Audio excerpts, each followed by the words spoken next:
Yesterday we discussed what is cell and how it is discovered. Cell क्या होता है बेटा? Cell is the basic structural and functional unit of life. और सबसे पहले बेटा सेल को किसने डिस्कवर्ड किया था? रॉबर्ट हुक ने। तो अगर आपसे पूछा जाए कि who discovered cell first time? Robert Hooke. अब इसके बाद किस तरह से डिस्कवरी हुई थी हमने पूरा डिस्कस कर लिया था बेटा। अब today I am going to start next topic. अब बेटा ये जो सेल है तो नंबर ऑफ सेल के बेसिस पे अब हम ऑर्गेनिजम्स को दो कैटेगरी में कैटेगराइज करते हैं on the basis of presence of number of cell. Organisms को दो कैटेगरी में डिवाइड करेंगे। फर्स्ट है बेटा यूनिसेल्युलर ऑर्गेनिज्म एंड सेकेंड है हमारा मल्टी सेल्युलर ऑर्गेनिज्म। अब यूनिसेल्युलर ऑर्गेनिज्म मीन्स ऐसे ऑर्गेनिज्म जिनकी बॉडी में केवल एक ही सेल प्रेजेंट है।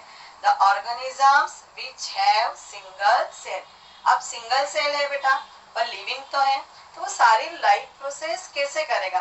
तो बेटा single cell perform all life process. अब उस सिंगल सेल के थ्रू ही वो अपनी पूरी लाइफ एक्टिविटीज करेगा। अब इसका यूनिसेल्युलर, इसका नाम ही इंडिकेट कर रहा है बेटा कि इस ऑर्गेनिज्म के पास केवल एक ही सेल है। अब कैसे करता है वो अपनी लाइफ प्रोसेस? तो ये जो सिंगल सेल ऑर्गेनिजम्स है, लाइक सबसे अच्छा इसका बेटा एग्जांपल है जो आप प्रीवियस क्लास में भी पढ़ चुके हो, अमीबा। ये देखो बेटा आपने इस तरह से अमीबा देखा होगा। अमीबा जो क्या है बेटा, इसका कोई भी शेप नहीं होता है, कोई भी डेफिनेट शेप नहीं है, इरेगुलर शेप है। और ये क्या है बेटा? Single cell organism. अब इसकी जो बॉडी होती है बेटा वो पूरी की पूरी तरह क्या होती है? एनवायरमेंट के कांटेक्ट में होती है और ये डिफ्यूजन के थ्रू अपनी पूरी लाइफ प्रोसेस करते हैं। इनकी बॉडी कॉन्ट्रैक्ट होती है और रिलैक्स होती है और पूरी लाइफ प्रोसेस डिफ्यूजन के थ्रू होती है। और मल्टी सेल्युलर ऑर्गेनिज्म मीन्स क्या बेटा? मल्टी सेल्युलर ऑर्गेनिज्म मतलब organism consist of many cell. अब इनकी बॉडी में क्या होती है बेटा? बहुत सारी सेल्स होती हैं। अगर आपसे पूछा जाए कि write the difference between unicellular and multi cellular organism, तो सबसे मेन डिफरेंस क्या होगा बेटा? Unicellular organism has single cell and multicellular organism have many cells. अब ये बताऊं बेटा, मैं अगर आपको एक एग्जांपल देती हूँ कि यूनिसेल्युलर ऑर्गेनिज्म सिंगल है तो क्या इनके बॉडी में काम का बंटवारा होगा क्या बेटा? आप एज्यूम करो अगर घर में आपकी फैमिली में एक ही मेंबर है। अब एक ही मेंबर है बेटा तो पूरे जो घर के वर्क की रिस्पॉन्सिबिलिटी है वो किस पे है बेटा? उसी मेंबर पे। एक ही मेंबर है, कोई और दूसरा मेंबर काम करने वाला नहीं है, तो वो पूरे घर का काम कौन करेगा बेटा? एक ही मेंबर करेगा। तो इसी तरह से जो यूनिसेल्युलर ऑर्गेनिजम्स है उनकी बॉडी में कोई भी वर्क का डिवीजन नहीं होता है और इसके लिए बायोलॉजी में एक टर्म है बेटा, डिवीजन ऑफ लेबर। लेकिन जो मल्टी सेल्युलर ऑर्गेनिज्म है उनमें डिवीजन ऑफ लेबर प्रेजेंट होता है, क्योंकि अगर बेटा हमारी फैमिली में एक से ज्यादा मेंबर है तो क्या होगा बेटा? वर्क का डिवीजन हो जाएगा, सबको अपने अपने वर्क बांट दिए जाएंगे। तो आइए अब हम समझते हैं बेटा कि डिवीजन ऑफ लेबर मीन्स क्या। तो डिवीजन ऑफ लेबर मीन्स क्या होता है बेटा? Different parts of body perform different function and it is shown by multicellular organism including human being। अलग अलग जो बॉडी के पार्ट्स हैं उन वो अलग अलग काम करते हैं। जैसे बेटा मैंने आपको बताया था कि हमारी जो ह्यूमन बॉडी है उसमें 7 ऑर्गन सिस्टम है और 7 ऑर्गन सिस्टम मिलकर हमारी क्या बनाते हैं? Human body. लेकिन उस बॉडी का जो बेसिक है वो क्या है बेटा? सेल है। तो हर सिस्टम का क्या है बेटा? एक अपना पर्टिकुलर वर्क है। कोई भी सिस्टम किसी दूसरे सिस्टम के वर्क में इंटरफेयर नहीं करता है। For example lungs help in exchange of gases. ये हमारे जो लंग्स हैं ये हमारे क्या करते हैं? Help in exchange of gases. ये इनका सिर्फ क्या काम है? गैसों को एक्सचेंज करना। Heart pumps blood all over the body. Heart का क्या काम है? बॉडी पूरी बॉडी में ब्लड को भेजना। फिर हमारा जो स्टमक है डाइजेस्ट फूड वी ईट, हमने जो खाना खाया है उसको क्या करना है? डाइजेस्ट करना है एक्सेट्रा। तो इस तरह से क्या करता है बेटा? कोई भी किसी के वर्क में इंटरफेयर नहीं करता है। हर पार्ट का एक अपना पर्टिकुलर फंक्शन है और इसी को हम कहते हैं बेटा डिवीजन ऑफ लेबर। तो इन Unicellular organism division of labor is absent, but in multicellular organism division of labor is present. अब हमारा नेक्स्ट टॉपिक है बेटा shape and size of the cell. In different organism, the cell vary in shape and size. The shape and size of the cell is related to the function of cell. Most of the plants and animals have definite shape. ज्यादातर क्या होते हैं बेटा, plant और animals के shape कैसे होते हैं, डेफिनेट होते हैं. अब ये जो शेप है बेटा, ये शेप कैसे हो सकते हैं, स्फेरिकल हो सकते हैं. इसका सबसे अच्छा एग्जांपल है ओवम. फिर ये जो सेल के शेप हैं ये कैसे हो सकते हैं बेटा, इलोंगेटेड हो सकते हैं. फॉर एग्जांपल हमारी नर्व सेल. फिर ये जो सेल हैं ये स्पिंडल शेप के हो सकते हैं, फॉर एग्जांपल मसल. अब कई बार बच्चों को स्पिंडल शेप समझ में नहीं आता है बेटा कि स्पिंडल शेप क्या होता है. तो ये देखो बेटा, ये आपको दिख रहा है स्पिंडल शेप मींस ये कॉर्नर पे से नैरो होते हैं और सेंटर में से ब्रॉड होते हैं. फिर इसका मसल सेल्स हमारे कैसे हैं, स्पिंडल. फिर ये जो सेल्स हैं ये क्यूबाइडल शेप के हो सकते हैं, फॉर एग्जांपल जर्म सेल. फिर ये जो सेल है ये हमारे बाय कॉन्केव डिस्क शेप के हो सकते हैं, और बाय कॉन्केव डिस्क शेप के जो सेल है वो है हमारे आरबीसी सेल. अब कुछ जो सम सेल्स हैं do not have definite shape, उनका कोई भी शेप नहीं होता है. सबसे अच्छा उसका एग्जांपल मैंने अभी बता चुकी, अमीबा एंड डब्ल्यूबीसी. डब्ल्यूबीसी का भी बेटा कोई डेफिनेट शेप नहीं होता है. फिर ये जो हमारे सेल्स हैं ऑल्सो डिफरेंट इन साइज, इनका साइज भी क्या होता है बेटा, अलग अलग होता है. Dimension of the cell usually expressed in microns, और जो इन सेल का डायमेंशन है बेटा इसको हम एक्सप्रेस करते हैं माइक्रॉन, और इसका इस तरह से ये क्या है बेटा, सिंबल है. या फिर इसको माइक्रोमीटर में करते हैं, या फिर हम इसको ऑंगस्ट्रॉम में रिप्रेजेंट करते हैं. अभी जो साइज ऑफ द सेल है बेटा ये ranges from very small cells of bacteria. अब ये जो बैक्टीरिया है बेटा ये 0.2 से लेके 5 माइक्रोन हो सकते हैं, to large egg of ostrich. जो ऑस्ट्रिच एग सेल है वो नियर अबाउट 18 सेंटीमीटर तक की हो सकती है. तो इस तरह से हमारा जो साइज है सेल का ये भी क्या होता है बेटा, अलग अलग होता है. अब आपको यहाँ ध्यान रखना है बेटा कि सबसे लार्जेस्ट सेल कौन सी है, ऑस्ट्रिच एग, और जो सबसे स्मॉलेस्ट सेल है वो है बेटा पीपीएलओ, प्लूरोनिमोनिया. इसके बाद जो हमारी सबसे लॉन्गेस्ट सेल है वो है हमारी नर्व सेल. अब हमारी जो सेल है बेटा इसको इसके कॉम्प्लेक्सिटी ऑफ स्ट्रक्चरल ऑर्गेनाइजेशन के बेसिस पे हम इसको अगेन कैटेगराइज करते हैं इनटू 2 कैटेगरी. जो आपने 8th क्लास में पढ़ा होगा बेटा, तो कॉम्प्लेक्सिटी ऑफ स्ट्रक्चरल ऑर्गेनाइजेशन के बेसिस पे अब हम जो सेल को 2 कैटेगरी में डिवाइड करते हैं बेटा, प्रोकैरियोटिक सेल और यूकैरियोटिक सेल. प्रो इसका नाम ही इंडिकेट कर रहा है बेटा, प्रो मींस प्रिमिटिव.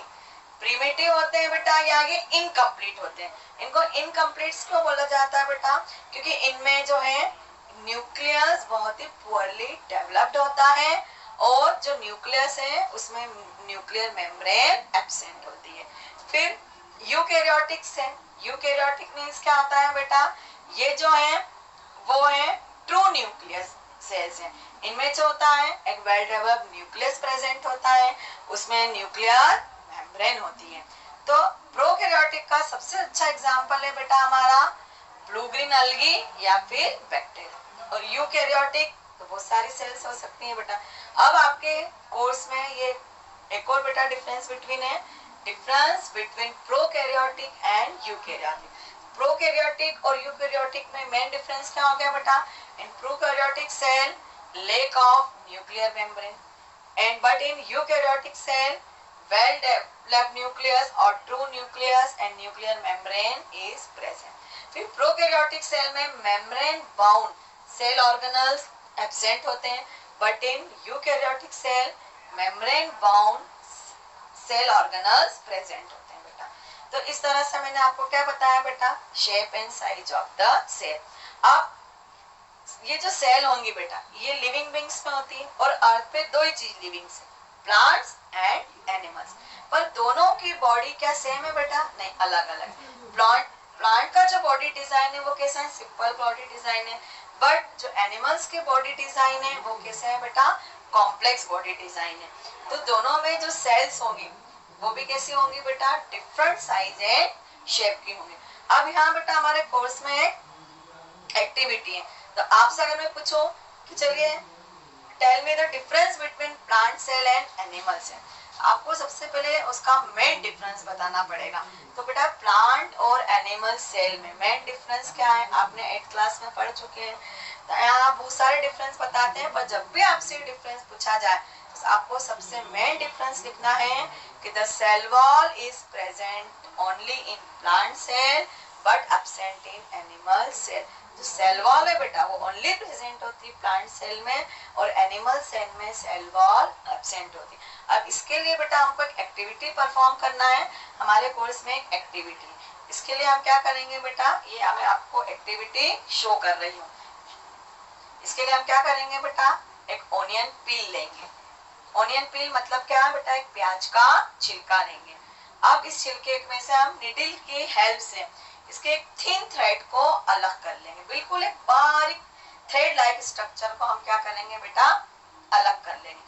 अलग करने के बाद उसको हम एक वॉच ग्लास कंटेनिंग वाटर में रख लेंगे। एक वॉच ग्लास है, वॉच ग्लास क्या होती है बेटा, ये देखिए इस तरह के एक वॉच ग्लास होती है, एक इक्विपमेंट है लैब में कांच की बनी हुई कटोरी के समान। इसमें हम पानी लेंगे और उस थिन थ्रेड को उसमें रख लेंगे। इसके बाद हम इस थिन थ्रेड को एक स्लाइड के सेंटर पे ट्रांसफर करेंगे। अब ये देखिए बेटा इस तरह से क्या होती है, एक ग्लास की पट्टी होती है जिसको कि हम क्या बोलते हैं, स्लाइड बोलते हैं। उसके सेंटर पे हमारे मटेरियल को हम क्या कर लेंगे, माउंट कर लेंगे। उस मटेरियल के बाद हम उस मटेरियल को कलर करने के लिए उस पे हम एक डाई डालेंगे बेटा। अब यहाँ पे डाई को क्या बोलते हैं बेटा, स्टेन बोलते हैं। तो आपको ये ध्यान रखना है बेटा कि अब हम यहाँ क्या करेंगे बेटा, एक स्टेन को यूज करेंगे।